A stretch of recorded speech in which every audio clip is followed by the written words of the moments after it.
Oke, karena saya diminta untuk membagikan pelayanan mahasiswa, berarti saya membagikan selama ini apa yang saya gumulkan dan yang saya alami bersama adik-adik binaan saya.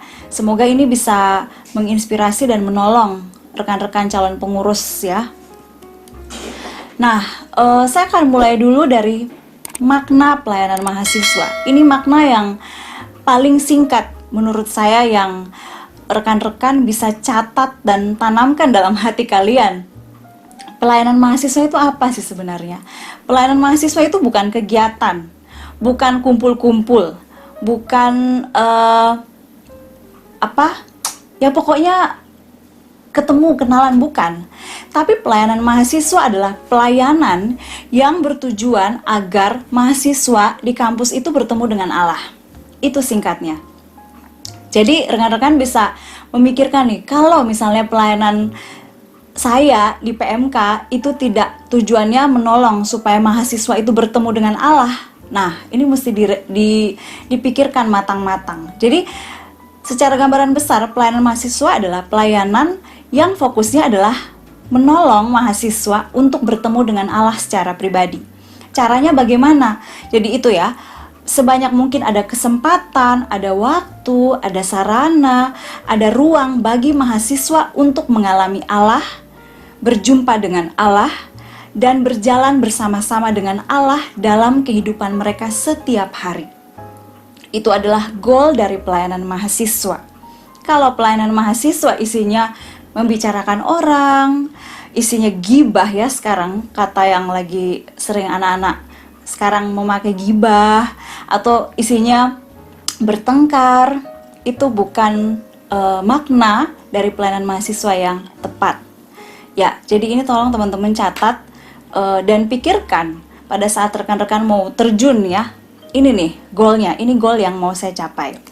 Keunikan pelayanan mahasiswa ini begitu banyak. Ini keunikan sekaligus ini juga untuk mencegah terjadinya perpecahan. Nah, kalau kita kembali ke sini, maka resiko untuk perpecahan itu lebih minim. Seperti itu ya. Nah, ini penjelasan sebenarnya interdenominasi, tapi saya mau highlight teman-teman bahwa PMK itu bukan gereja.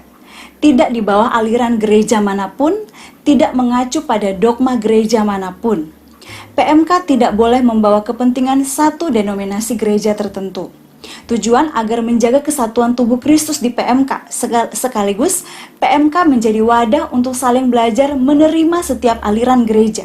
Jadi fokus PMK adalah belajar firman, kenal Kristus, dan kita menginjili, dan supaya orang-orang yang diinjili itu bertumbuh dan belajar firman dan mengajak orang lain juga untuk diinjili, seperti itu. Aplikasinya apa? Contoh ya, pembicara di PMK harus punya semangat interdenominasi. Nah, itulah tantangan dari rekan-rekan pengurus atau calon pengurus, terutama di tahun 2020 ini, ataupun mungkin di tahun-tahun yang mendatang.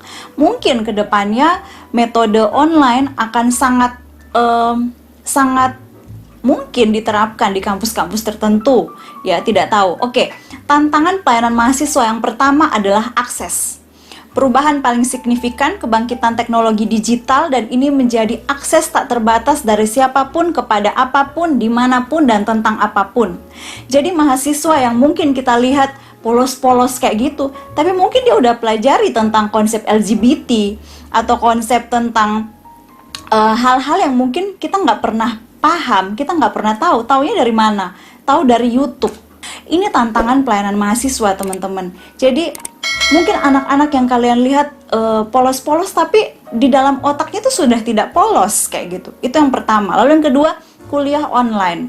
Itu membuat akses seseorang tuh juga bisa lambat dan bisa cepat kayak gitu. Dampak-dampaknya ya, keterbatasan akses ini mengubah cara manusia berelasi di dalam dunia. Jadi malah lebih dekat dengan yang di dunia maya daripada di dunia realita, seperti itu. Nah, ada satu hal yang menarik, akses ini dampaknya adalah kedalaman mungkin terpinggirkan. Jadi semuanya itu relasinya di permukaan saja. Oh, kita lihat dia ini kalau update di Instagram fotonya, angle-nya keren keren keren. Tapi siapa yang tahu dalam hati dan pikirannya, kayak gitu ya. Itu tantangan yang teman-teman, rekan-rekan calon pengurus mesti pahami. Akses yang tidak terbatas di dunia digital saat ini. Lalu yang kedua, tantangan pelayanan mahasiswa, poin kedua adalah alienasi. Alienasi ini apa ya? Alienasi itu adalah keterasingan. Keterasingan manusia, mahasiswa pada khususnya, dengan apa yang ada di luar dirinya, dengan orang lain, dengan orang tua, dengan gereja, dengan teman, dan dengan Tuhan. Pernah nggak kalian misalnya makan di luar ya, atau misalnya ke mall lah, lihat keluarga kumpul, tapi masing-masing handphonean. Jadi masing-masing tuh sibuk dengan gadgetnya sendiri. Itu lumrah, sekarang tuh lumrah. Jadi dekat, secara fisik itu dekat, tapi masing-masing itu terasing. Nah, jangan sampai di persekutuan kita juga begitu. Jadi dekat nih ya, dekat, atau satu KTB malah, tapi sebenarnya kita nggak terlalu kenal teman KTB kita, karena yaitu keterasingan. Dampaknya apa? Dampaknya itu persahabatan dan relasi menjadi tidak otentik, artificial atau buatan, dan virtual. Maksudnya ya tidak otentik, tidak dekat, tidak nyata. Keterasingan inilah asal muasal adanya sesuatu yang berjarak antara anak muda dan persekutuan. Ingat, ketika rasa asing menghinggapi, maka persekutuan menjadi sesuatu yang asing, tidak dikenali, berjarak, aneh, maka tidak heran anak muda meninggalkan. Apalagi persekutuannya online. Jadi teman-teman, saya selalu membiasakan mahasiswa, melatih mahasiswa untuk, misalnya ya, persekutuan online, setiap orang yang muncul di layar yang baru connect dengan Zoom atau aplikasi apapun harus selalu di chat. Halo, apa kabar? Welcome, siapa namanya? Jadi dia itu merasa seperti, oh, saya ini ada yang sambut, kayak gitu. Memang butuh usaha, butuh untuk terus lihat usaha apa nih ya yang baru muncul, supaya orang itu merasa dia disambut.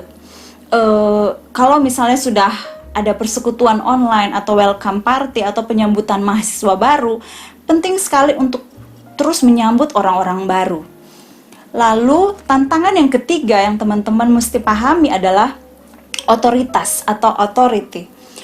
Abad 21 ini menelorkan keraguan terhadap otoritas. Otoritas apapun, anak-anak sekarang tidak suka yang namanya otoritas. Tidak suka yang dikatakan kamu harus begini, kamu harus begitu. Nggak suka. Saya lihat, oh kayaknya anak-anak sekarang tuh nggak suka, digituin tuh nggak suka. Dampaknya apa? Tidak ada iman dan kepercayaan yang diterima begitu saja. Semua dipertanyakan mengapa dan apa alasannya.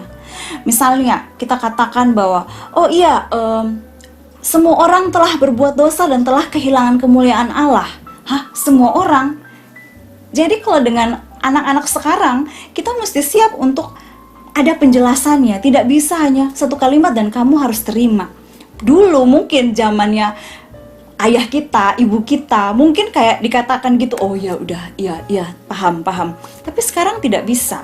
Nah, bagaimana teman-teman pengurus berani untuk ada diskusi dengan orang-orang yang dilayani? Kenapa percaya Kristus? Kenapa mesti KTB? Kenapa mesti ada persekutuan mahasiswa di kampus? Belajar untuk melihat segala sesuatu itu ada penjelasan dan ada alasannya. Nilai-nilai menjadi plural, bahkan tidak mengandung nilai sama sekali. Contoh, sering mengatakan bahwa semua agama itu sama. Jadi, karena tidak suka dengan otoritas, akhirnya mengatakan bahwa, kan gini ya, orang Kristen atau pengajaran Kristen kadang itu mengatakan bahwa enggak, Kristen itu beda. Kristen itu beda dengan agama yang lain. Atau, kalau misalnya teman-teman belajar, nggak tahu kalian sudah pernah belajar Christian Worldview belum? Tapi kalau di pengajaran Christian Worldview itu kita akan diajari setiap agama itu beda. Kristen itu beda dengan Katolik, Islam, Hindu, Buddha, Konghucu, beda semua. Ya, ini tantangan-tantangannya. Jadi yang pertama tadi akses yang tidak terbatas. Lalu yang kedua keterasingan. Dan yang ketiga itu adalah otoritas. Mahasiswa yang semakin tidak suka dengan yang namanya otoritas. Nah, lalu kita harus seperti apa? Pendekatan PMK di zaman yang kuliah online dan anak-anak yang semakin muda, apa yang harus dilakukan? Pendekatan konstruktif PMK. Jadi PMK bagaimana mendekati anak-anak di zaman seperti ini? Yang pertama adalah tekankan tentang hubungan di atas tujuan. Anak-anak atau angkatan yang lebih baru itu ingin menikmati hubungan tanpa dibatasi oleh kesamaan tujuan. Contoh, jangan heran banyak yang pacaran beda agama saat ini. Maraknya media sosial menjadi salah satu wujud konkret. Tidak peduli dari latar belakang manapun, tidak menjadi soal apakah tujuannya sama atau tidak. Yang penting kita bisa terhubung melalui add friend atau follow seseorang. Jadi, penting sekali PMK melihat bahwa fokusnya itu pada hubungan. Misalnya ya, rekan-rekan punya target nih ya, oh anak angkatan 2020 nih setelah punya data mau dihubungi supaya diinjili, di follow up dalam persekutuan gini-gini. Tapi kalau kita langsung tanpa kita tidak ada hubungan dengan mereka, mereka tidak mau. Jadi fokuslah pada hubungan. Kalau kita mungkin tujuannya adalah biar supaya mahasiswa itu kenal visi kerajaan Allah. Seperti yang tadi ya, yang dikatakan Matius 6 ayat 33. Atau biar supaya kenal visi perkantas, menghadirkan kader-kader. Tapi ingat, step awal adalah hubungan. Hubungan yang memang ya yang berelasi apa adanya, berteman apa adanya, seperti itu.